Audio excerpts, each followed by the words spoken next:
दोस्तों mensuration chapter के अंदर कुछ सवाल ऐसे हैं जो स्टैंडर्ड हैं, एज इट इज एग्जाम में देखने को मिलते हैं।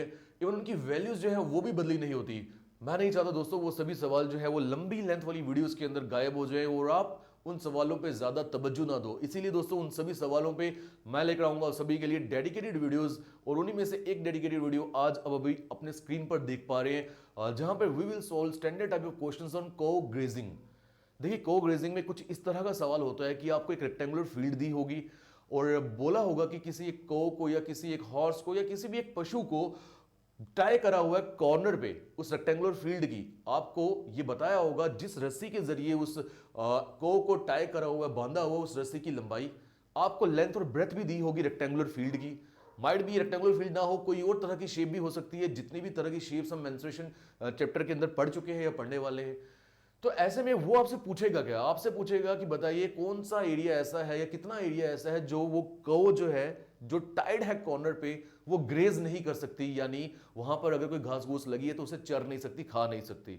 या वो ऐसा भी पूछ सकता है कि जिस कॉर्नर पे वो कव टाइड है उस कॉर्नर से लेके आगे पीछे कहीं पर भी कितना एरिया को ग्रेज कर सकती है। यानी दोनों तरह के सवाल बनते हैं कि कौन सा एरिया ऐसा है जो लेफ्ट आउट है जहां को ग्रेजिंग नहीं कर सकती, या फिर कौन सा एरिया ऐसा है जहां पर को ग्रेजिंग कर सकती है। नमस्कार दोस्तों, मेरा नाम पंकज कपूर, आप सब देख रहे हैं मेरा यूट्यूब चैनल। इन्हीं तरह के सवालों को आइए सॉल्व करते हैं। लीजिए स्क्रीनशॉट। चलिए लेट्स बिगिन। देखो भाई पहले सवाल के ऊपर आए। देखो दो सवाल ले रहा हूं मैं आपको, ठीक है, आप ही के लिए, और ये दोनों सवालों के साथ इस पूरे कॉन्सेप्ट को हम क्रिस्टल क्लियर करेंगे। पहला सवाल क्या है, दो कर्व्स जो है वो उन्हें टाई करा हुआ है टू कॉर्नर्स पे ऑफ रेक्टेंगुलर शेप्ड फील्ड। ठीक है, पहले रेक्टेंगुलर शेप्ड फील्ड जो है वो हम बना लेते हैं। आइए चलिए भाई,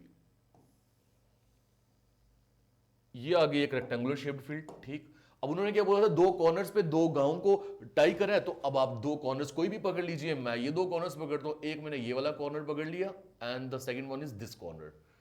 आगे क्या बोल रहे हैं, रेक्टेंगुलर शेप्ड फील्ड की आपको लंबाई दी है 35 मीटर और विड्थ दी है 22 मीटर, यानी आपको ये दिया हुआ है 35 मीटर और ये दिया है 22 मीटर। ऑब्वियसली ये 35 है, ये भी 35 होगा, ये 22 है तो ये भी 22 होगा, क्योंकि ऑपोजिट साइड्स जो हम बराबर होंगी। आगे क्या बात कर रहा है, the length of the rope is 7 metre.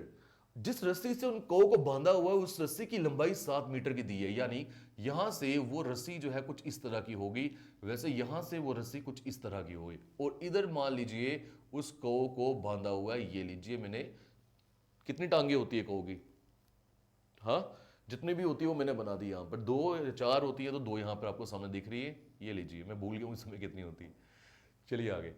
अब बात ये आ रही है, वो पूछ क्या रहा है, what is the area of the field that कौ कैन नॉट ग्रेज। वही बात यहां वो पूछ रहा है कि कितना एरिया ऐसा है इस पूरी फील्ड का जहां पर वो गायें जो है वो ग्रेजिंग नहीं कर सकती। एक बात तो साफ है, अगर रस्सी से आपने गाय को बांधा हुआ है, वो गायें जो है वो इधर इस एरिया में ही जहां पर वो फ्रीली मूव कर सकती है वो ग्रेजिंग कर पाएगी, बाकी एरिया के ऊपर वो जा ही नहीं पाएगी, क्योंकि जब जाने की कोशिश करेगी तो पीछे से रस्सी उसको खींच के वापस ले आएगी।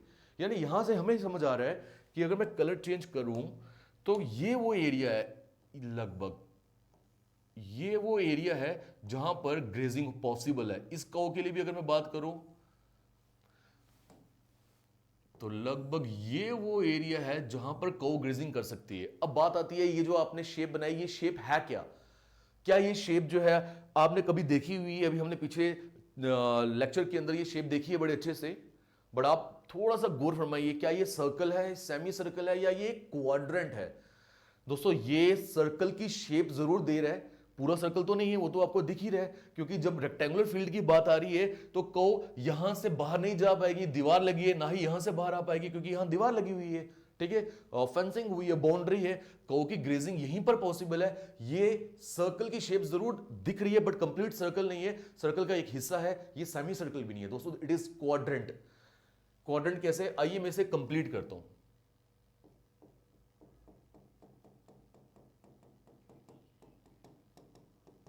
सर्कल होता तो कुछ इस तरह से कंप्लीट सर्कल बनता,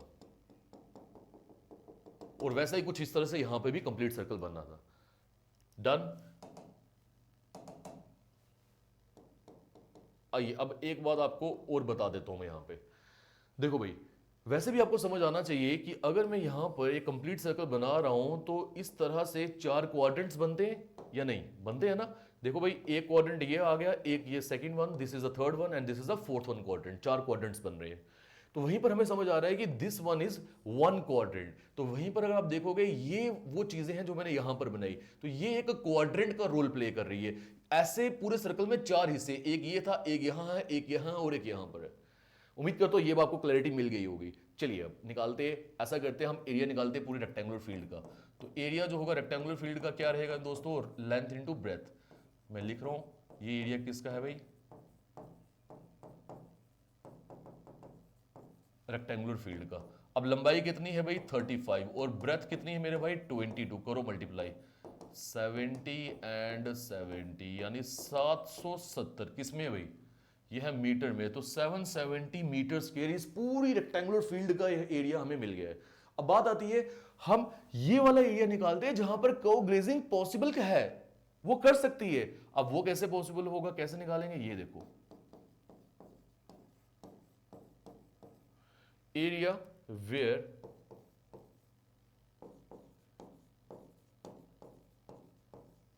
कर्व कैन ग्रेज। बताओ, एरिया ऑफ सर्कल क्या होता है? Area of circle, complete circle होता है तो पाई आर स्क्वायर होता है।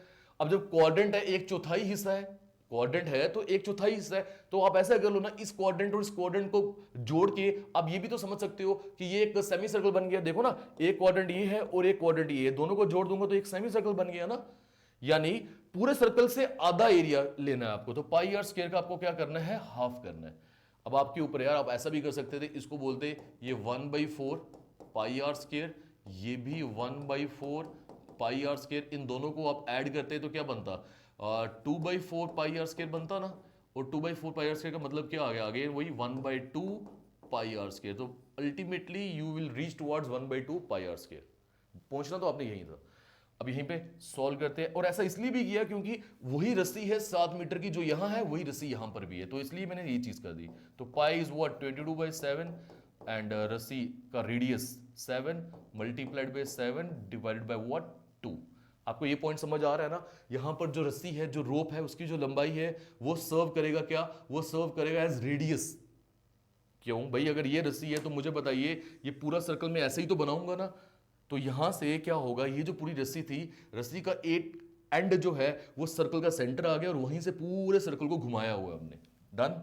चलिए अब इसे सॉल्व करें मेरे भाई, तो देख लो क्या आता है आपके सामने। ये 7 7 कैंसिल आउट हो गया, 2 11s are 22, 7 into 7 11 will be 77 metre square. Now हमें निकालना क्या था? Where curve grazing is not possible.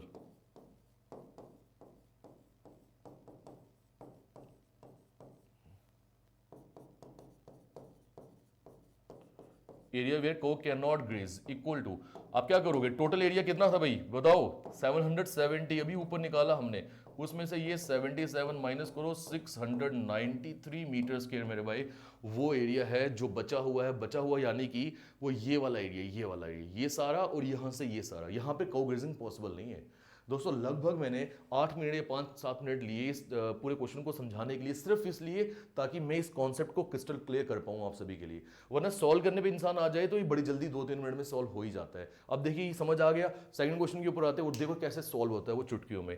क्या बोल रहा है वो, आइए।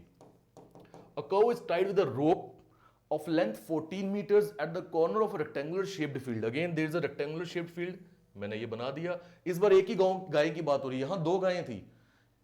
Here there is only one cow. यहां पर वो कौ ले लेते, और उसकी लंबाई कितनी है रस्सी की? 14 मीटर। अगेन अब यही बात आ गई, यहीं पर को ग्रेजिंग पॉसिबल है। Again this is quadrant.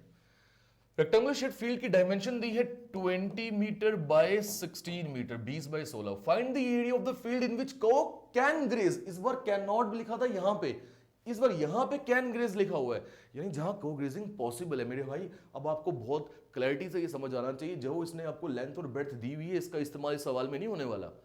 क्योंकि को ग्रेजिंग कहां पॉसिबल है? वो सीधा यहीं पर पॉसिबल है, इस वाले एरिया में। मैं उसी का फॉर्मूला यूज करूंगा। ये देखिए,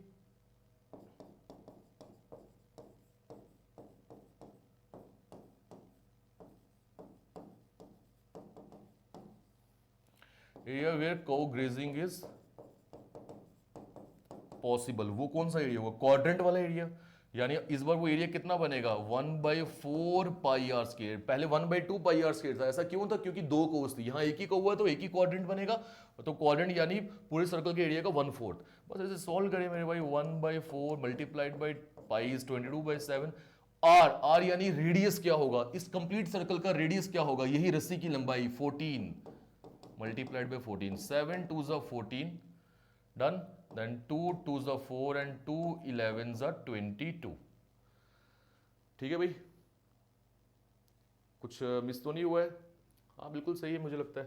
तो रहा क्या 14 मल्टीप्लाइड बाय 11, 14 11, तो ये आ जाएगा 14 और ये भी आ गया 14। 154 किस में दिया है? मीटर में। तो 154 metre square, this is that area where cow grazing is possible, यानी दिस वाला, ये यहां पॉसिबल है। दोस्तों अब आप ही बताइए, क्या 154 ऑप्शन में है? पहले ही ऑप्शन में आंसर मिल गया आपको। और कितना मिनट लिया मैंने? मेरे हिसाब से इस बार 1-1.5 मिनट लिए। हुआ ना सॉल्व? सिर्फ इसीलिए क्योंकि हमने यहाँ पे कॉन्सेप्ट क्लियर किए। अब मैं आपसे पूछ रहा हूँ, अगर वो आपको बोलता कि वो एरिया निकाले जहां कर्व ग्रेजिंग पॉसिबल नहीं है, तो क्या करते आप? तो पहले आप ऐसा करते, एरिया पूरी फील्ड का निकालते, वो होता लेंथ इनटू ब्रेथ। ठीक है, लेंथ कितनी दी थी मेरे भाई? 20 मल्टीप्लाइड बाई 16, ऐसे ही करते हैं ना। तो 20 मल्टीप्लाइड बाई 16 वो कितना आता? 332 मीटर स्क्वायर। अब फिर आपने उसमें से यही एरिया निकाला जहां पॉसिबल है कर्व ग्रेजिंग, यानी 320 में से माइनस करते अगर आप 154 मीटर स्क्वायर, तो क्या आता? 10 - 4 इज 6, 11 में से 5 निकालोगे अगेन 6, 2 में से निकालोगे 1, 166 मीटर स्क्वायर आता। बट ये कौन सा एरिया होता जहां कर्व ग्रेजिंग जो है वो पॉसिबल नहीं होती, नॉट पॉसिबल। डन। तो क्या आप अगर ध्यान से देखेंगे तो 166 मीटर स्क्वायर भी ऑप्शन मिल रहा है। हाँ जी मिल रहा है। इसीलिए ये क्यों दे रहा है ऑप्शन? क्योंकि बच्चा जो है वो इसी तरीके से क्वेश्चन को सॉल्व करे और वो एरिया निकाले जहां कर्व ग्रेजिंग पॉसिबल नहीं है, क्योंकि इसी तरीके की चीजें हमने घर में पढ़ी होती है, तो वो गलती से इसको टिक करे। ऑप्शन एग्जामिनर बहुत बार ऐसे रखता है जो उसको पता है कि बच्चा गलती करके इस ऑप्शन तक पहुंचेगा, और जैसे ही उसे ऑप्शन दिखेगा उसके अंदर, वो बोलेगा बिल्कुल सही किया, उसे टिक करके आएगा, वहीं पे गलती हो जाती है। और फिर हम घर आके बोलते हैं कि यह सब सही था, एग्जामिनर ने नंबर क्यों नहीं दिए, ये हम समझ नहीं आ रहा है। दोस्तों उम्मीद करता हूं कर्व ग्रेजिंग का कॉन्सेप्ट अब आपको क्लियर हो चुका होगा। मिलते हैं दोस्तों अगले लेक्चर में। मैं आपके लिए वहां पर एक और कॉन्सेप्ट लेकर आऊंगा, वायर की बेंडिंग का। यानी वायर को जब बेंड किया जाता है तो एक शेप से दूसरी शेप में जब बदलता है वो पूरा पोर्शन, तो वहां पर किस तरह के क्वेश्चंस बनते हैं वो सब हम कवर करने वाले हैं। दोस्तों इसकी पीडीएफ आपको मिल जाएगी टेलीग्राम चैनल के अंदर, वहां पर आ जाइएगा। और मिलते हैं नेक्स्ट लेक्चर में। Till then take care, good bye, जय हिंद। चैनल को शेयर करना भूलिएगा मत।